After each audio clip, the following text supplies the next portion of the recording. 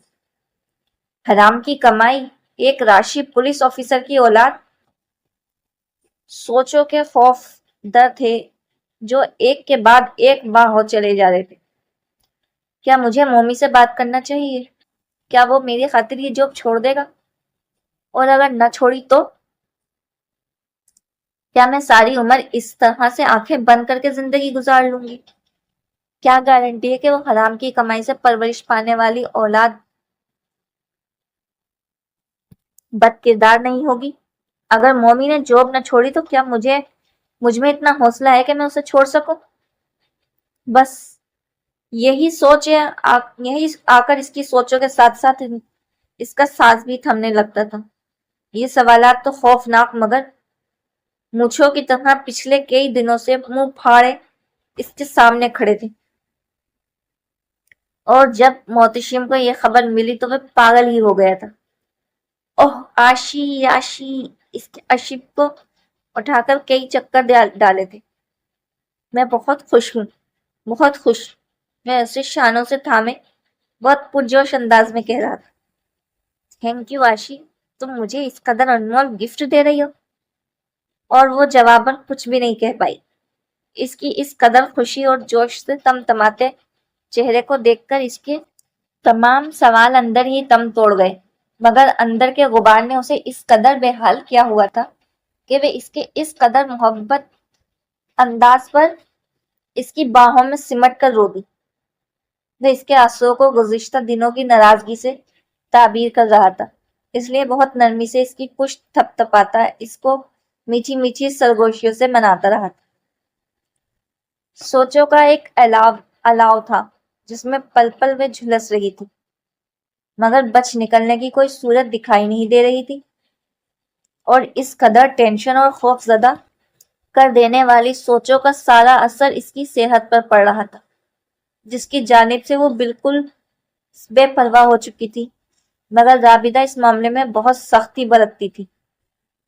انہوں نے باقاعدہ اس کے لیے ڈائٹ چارٹ بنا رکھا تھا، جس کے مطابق وہ تمام غذائیات و توانائی سے بھرپور غذائیں اس کے کھانے میں شامل کرتی تھی، اور چاہے اشیف کا جی چاہ رہا ہوتا یا نہیں، وہ سب کھانا اس کی مجبوری تھا۔ مگر پھر بھی اس کی صحت پر کوئی فرق نہیں پڑا تھا، اور نہ ہی چہرے پر رونق دکھائی دیتی تھی۔ وہ اندر ہی اندر محتشم کے اصل روپ کے بارے میں سوچ کر گھلتی جا رہی تھی، اور جب دل ہی مطمئن نہ ہو تو ظاہری صحت کیسے بن سکتی ہے؟ مگر اب خود اشیف کو بھی لگتا ہے کہ اگر اس نے یہ راز کسی کے ساتھ شیئر نہ کیا تو وہ خود ہی کچھ کر بیٹھے گی۔ بعض اوقات تو شدید ذہنی تناؤ اس کی حالت بگاڑ دیتا تھا۔ اس کے بعد اس نے ایک آدھ بار مزید محتشم کی کاروباری گفتگو سنی تھی۔ اس کا جی چاہا کہ محتشم کا گریبان پکڑ کر اسے جھنجھوڑ ڈالے۔ آخر وہ اتنا بے حس کیسے ہو گیا تھا؟ وطن سے محبت اور وطن کی خاطر جان دینے کی باتیں کرنے والا اس قدر بے ضمیر کیسے بن گیا؟ فقط کاغذ کے چند ٹکڑوں کی خاطر وہ وطن دشمن عناصر کا اعلیٰ کاربن بن بیٹھا تھا۔ مگر اب اسے محتشم سے خوف آنے لگا تھا۔ جو شخص وطن کی محبت میں کٹر ہونے کے باوجود اس قدر گراوٹ کا ثبوت دے سکتا تھا، وہ بھلا اشیف کی محبت کس درجے پر رکھتا ہوگا؟ اور یہی وہ بات تھی جس کا جواب سننے کی اشیف میں ہمت نہیں تھی۔ اپنی ملازمت کی فوقیت تو وہ پہلے ہی ہٹ دھرمی سے جتلا چکا تھا۔ میں تو تمہارا یہی روپ برداشت نہیں کر پا رہی محتشم، جب تم میری محبت کو یوں ہی روندو گے تو میں مر جاؤں گی محتشم نیازی۔ آدھی رات کو اٹھ کر بے پناہ ذہنی ٹینشن کے زیر اثر وہ روتی رہتی تھی، اور وہ بے خبر اور لاپرواہ پرسکون نیند سوتا رہتا تھا۔ دیکھو یہ کوئی مذاق کی بات نہیں ہے، رشید گرد جیسے دہشت گرد سے تو محکمہ پولیس بھی ڈرتا تھا، اب وہ گرفتار ہوا ہے تو وہ سخت پہرے میں ہے۔ وہ اسٹڈی روم کی صفائی کر رہی تھی جب محتشم کی بیڈ روم میں سے آنے والی آواز اسے چونکا گئی۔ وہ کتابیں یوں ہی بکھری چھوڑ کر تیزی سے دروازے کے ساتھ آ کر کھڑی ہوئی گئی۔ ہاں یہ تو ہے کہ وہ ریمانڈ کے لیے ہفتے بھر میری کسٹڈی میں ہوگا، مگر اس کے بعد جب اسے جیل بھجوا دیا جائے گا تب معاملہ میرے اختیار سے باہر ہوگا، اس لیے یہ ڈیل جتنی جلدی ہو جائے اتنا ہی بہتر ہے۔ وہ تفصیل بتا رہا تھا۔ اشیب پسینوں میں ڈوبنے لگی۔ 1.5 کروڑ سے 1 پیسہ بھی کم نہیں ہوگا۔ اس کی سماعتوں پر جیسے بم گرا تھا۔ اس قدر گر گیا تھا وہ روپوں کی خاطر کہ وہ رشید دوگر جیسے ظالم اور برید پسند دہشت گرد کی آزادی کا سودا کر رہا تھا۔ اسے ذرا برابر بھی احساس نہیں تھا کہ اس کی آزادی کتنے لوگوں کی موت کا سبب بن سکتی ہے۔ اس نے چکراتے ہوئے ذہن کے ساتھ دیوار کا سہارا لیا۔ اندر وہ تفصیل سے اپنا پلان ڈسکس کر رہا تھا۔ میرا کام فقط اتنا ہوگا کہ اسے بھاگ نکلنے کا موقع دے دوں۔